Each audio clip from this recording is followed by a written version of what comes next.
میرے پاکستانیوں، آج میں پہلے تو اب ملک کے معاشی حالات کے اوپر بات کرنا چاہتا ہوں، اور میں اس لیے بات کرنا چاہتا ہوں کہ اور مجھے بڑے افسوس سے کہنا پڑتا ہے کہ یہ ہمیں پوری طرح پتا تھا کہ جب رجیم چینج آپریشن کانسپریسی چل رہی تھی تو ہمیں پوری طرح پتا تھا کہ ایک دفعہ ہماری معیشت ڈی سٹیبلائز ہو گئی، ایک دفعہ یہ ہل گئی، ایک دفعہ ایک سیاسی استحکام چلا گیا تو یہ سنبھال کوئی نہیں سکے گا۔ اور خاص طور پہ مجھے پتا تھا کہ یہ جو لوگ 30 سال سے اس ملک کے اوپر حکومت کر رہے ہیں اور جنہوں نے یہ سارا ملک کے مسئلے ان کے دور میں شروع ہوئے، تو مجھے پتا تھا کہ انہوں نے نہیں سنبھالنا۔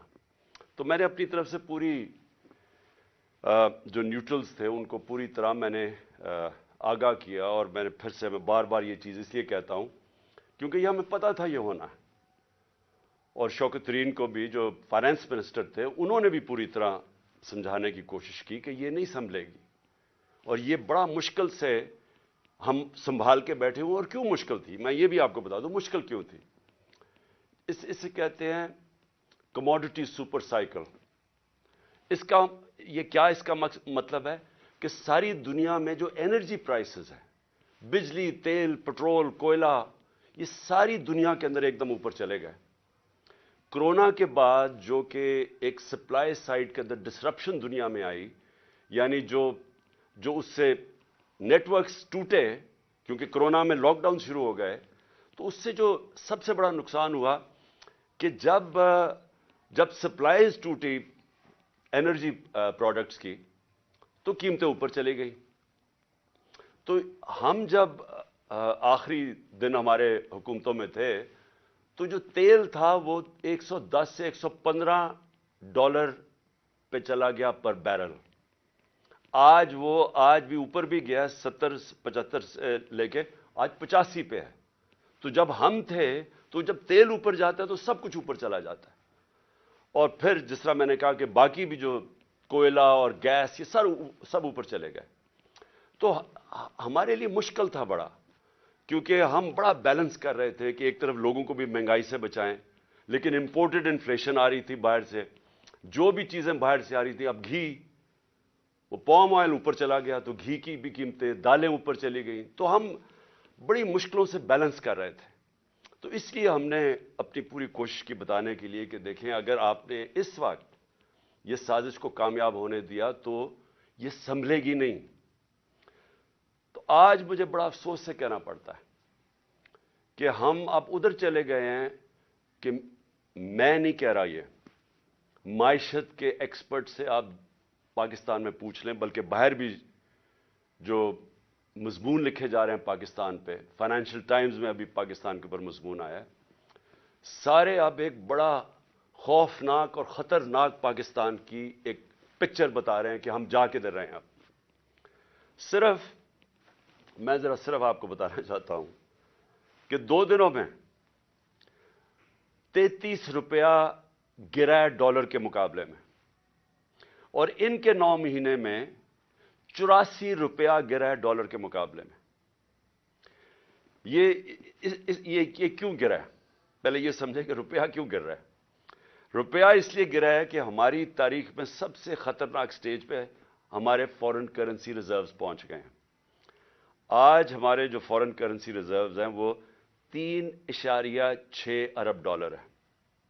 میں صرف آپ کو موازنے کے لیے ہندوستان کے بتانا چاہتا ہوں کہ ان کے میرے خیال میں $600 ارب سے زیادہ ریزروز ہیں، تو ہمارے آج $3.6 پہ ریزروز آ گئے۔ میں صرف آپ کو بتانا چاہوں کہ جب یہ نو کانفیڈنس کا یہ موشن داخل کروائی گئی تھی اسمبلی میں، اس وقت ہمارے ریزروز $16.4 ارب تھے۔ ہم جب گورنمنٹ میں آئے تھے تو وہ 8 اور 9 ارب کے بیچ میں تھے۔ ہم نے ان کو ادھر سے اٹھا کے تو $16.4 ارب پہ ہمارے ریزروز تھے جب نو کانفیڈنس دائر ہوا یہ سازش کے تحت۔ تو جب ادھر سے 16.4 سے آج پہنچ گئے 3.6 پہ، اس سے کیا ہوا؟ روپے پہ پریشر پڑنا شروع ہو گیا اور روپیہ گرنا شروع ہو گیا۔ تو یہ میں آج آپ کو بتاؤں کہ ہمارے دور میں یہ بار بار کہتے تھے تباہی کر دی ہم نے، مہنگائی کی تباہی کر دی، اس کے مہنگائی کے اوپر میں بعد میں آتا ہوں، لیکن روپیہ گر رہا ہے۔ اور بڑی وہ اسحاق ڈار وہاں سے سٹیٹمنٹس دیتا تھا لنڈن میں جدھر فرار ہوا تھا کہ میں نے یہ ڈالر کر دیا اور میں یہ کر دوں گا، اور آپ کو پتہ ہے آتے ساتھ بھی اس نے پھر بڑھ کے ماری۔ تو وہ جو 84 روپیہ گرا ہے ہمارا ڈالر کے مقابلے میں صرف 9 مہینے میں۔ اب اس کا اثرات کیا ہیں؟ سب سے پہلے تو اس کے اثرات یہ ہیں کہ جو پاکستان میں رہنے والے ہیں، جن کا جینا مرنا پاکستان میں، جن کے روپے میں کماتے ہیں، جو تنخواہ دار ہیں اس ملک کے اندر، ان کے اوپر اب کیا اثر ہوا کہ اگر ان کے بینک میں پیسے پڑے ہوئے تھے تو ایک دم ان کے روپے کی قیمت گرنی شروع ہو گئی۔ یعنی جو روپیہ خریدتا تھا اس میں اب وہ کم چیزیں خرید سکے گا۔ لیکن جن کے پیسے باہر لنڈن میں اور آف شور اکاؤنٹس میں ڈالرز میں پڑے ہوئے ہیں، جنہوں نے بڑی محنت سے چوری کر کے پیسہ ملک سے باہر لے کے گئے ہیں، ان کی دولت میں اضافہ ہو رہا ہے۔ پاکستانیوں کی دولت میں کمی ہو رہی ہے، ان کی دولت اوپر جا رہی ہے۔ اور اس لیے میں ایک چیز بار بار کہتا ہوں، اور میں آج آپ سب کو یہ کہنا چاہتا ہوں، میری قوم غور سے میری بات سن رہے ہیں، کبھی کسی پارٹی کو ووٹ نہ دو جس کی لیڈرشپ کے پیسے ملک سے باہر پڑے۔ کیوں؟ کیونکہ اب ان کو کیا فرق پڑ رہا ہے؟ مجھے بتائیں، جو اس وقت ملک کے اوپر مسلط ہے یہ زرداری اور شریف خاندان، ان کو کیا نقصان ہو رہا ہے؟ ان کے تو پیسے باہر پڑے ہیں، ان کے تو ہر یہاں سے جو پیسہ چوری کرتے تھے ہنڈی والے سے باہر ڈالرز میں، اور جب منگوانا ہو تو پھر کسی پاپڑ والے اور چینی والے کے نام پہ منگوا لیا فیک اکاؤنٹس پہ، اور وہی زرداری نے کیا فیک اکاؤنٹس میں۔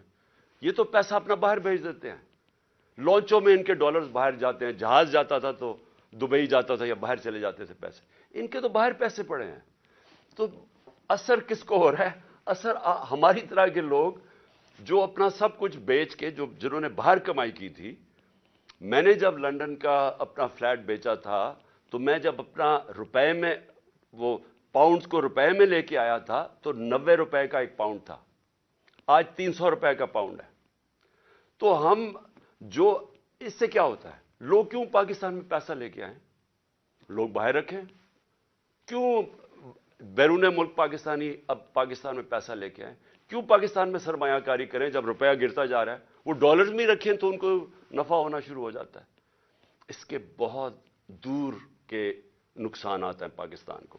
لیکن میں اب ذرا آپ کو اپنی قوم کو صرف بتانا چاہتا ہوں کہ آپ کے اوپر، اب میں خاص طور پہ پاکستان کے تنخواہ دار طبقے سے بات کر رہا ہوں، جو بھی مزدور ہے، دہاڑی دار ہے، پولیس والے ہیں، فوجی ہیں، بیوروکریٹس ہیں، جو تنخواہ پہ گزارا کرتے ہیں، آج آپ سب غور سے سن لیں کہ یہ رجیم چینج کے بعد آپ کے اوپر اب کیا اثرات اس کے آنے والے ہیں۔ پٹرول جب ہم تھے، میں پھر سے یاد کرا دوں کہ انٹرنیشنل مارکیٹ میں تیل اس وقت $110 کے ارد گرد جا رہا تھا، تھوڑا اوپر تھوڑا نیچے۔ آج ابھی اوپر گیا ہے انٹرنیشنل مارکیٹ میں تیل، ابھی بھی وہ کوئی $85 کے قریب ہے، یہ $75 تک آ چکا تھا۔ لیکن ہمارے وقت پہ کتنا لیٹر بک رہا تھا پٹرول اور ڈیزل؟ 150 روپے لیٹر ہمارے دور میں پٹرول تھا اور 145 روپے ڈیزل بک رہا تھا۔ آج جو پٹرول اور ڈیزل ہے وہ جب یہ روپیہ گرے گا تو روپے کی گرنے سے یہ اوپر چلا جائے گی اس کی قیمت۔ تو یہ اس کی قیمت اگر ٹیکسز مزید اور نہ لگائے گئے، 50 روپے لیٹر پٹرول اور 50 روپے لیٹر ڈیزل اوپر جائے گا یہ جو روپیہ گرا ہے۔ اس کے علاوہ میں چاہتا ہوں ذرا یہ آرام سے چیزیں سنیں آپ، کیونکہ آپ کو پتا ہونا چاہیے کہ آج ہم کھڑے کدھر ہیں اور یہ جب میں کہتا جا رہا تھا کہ ان کو نہ بلکہ الیکشنز کروا دو، وہ بہتر تھا بجائے کہ یہ لوگ پھر آئیں اور یہ جو صرف ان کا تو مقصد اپنی چوری، اپنے کرپشن کیسز ختم کرنے تھے اور وہ کر لیے انہوں نے. تو یہ عوام کے لیے تو آئے نہیں تھے. عوام کو تو یہ اب جو چھوڑ کے گئے ہیں اب آپ کے سامنے. جب ہم تھے، ہم چھوڑ کے گئے تھے تو 12% تھی مہنگائی، انفلیشن، جس کو سی پی آئی کہتے ہیں. کنزیومر پرائس انڈیکس اس وقت 12% تھی. آج وہ 35% پہ جائے گی. یہ جو اب روپیہ گرا ہے اس سے اب یہ جائے گی 35% کے اوپر. اور جو دوسری ایک اور جس کو کہتے ہیں سینسٹیو پرائس انڈیکس، وہ ہوتا ہے، وہ مہنگائی وہ چیزیں ہوتی ہیں جو لوگوں کے استعمال میں، کھانے پینے کی چیزیں، بجلی، گیس، جو عام لوگوں کو افیکٹ کرتی ہیں. وہ ہمارے دور میں ہم 16 روپے چھوڑ کے گئے تھے. اور یہ یاد رکھیں تب قیمتیں سب سے اوپر تھی ساری. یہ جو گھی کی امپورٹس تھیں، یہ ایڈیبل آئل، یہ سب سے اوپر تھا. تو ہم اس پیک کے اوپر تھے تو تب وہ 16% تھی. یہ اب جائے گی 45 سے 50%. یعنی پاکستان کی تاریخ کے اندر یہ سب سے زیادہ مہنگائی ہوگی. اور جو چیزیں امپیکٹ ہو. اچھا، اسی دور میں صرف آپ کو بتا دوں، ہمارے دور میں 12% مہنگائی تھی. اس وقت ہندوستان میں 7% تھی. آج پاکستان میں 35% پہ چلی گئی ہے، ہندوستان میں 6% آ گئی ہے. تو وہاں مہنگائی کم ہوئی ہے. کیوں مہنگائی کم ہوئی ہے؟ کیونکہ انٹرنیشنل یہ جو کموڈیٹی سپر سائیکل ہے، قیمتیں نیچے آ گئی ہیں. تو وہاں 7 سے 6% آ گئی ہے، ہمارا 12 سے 35% پہ گئی ہے.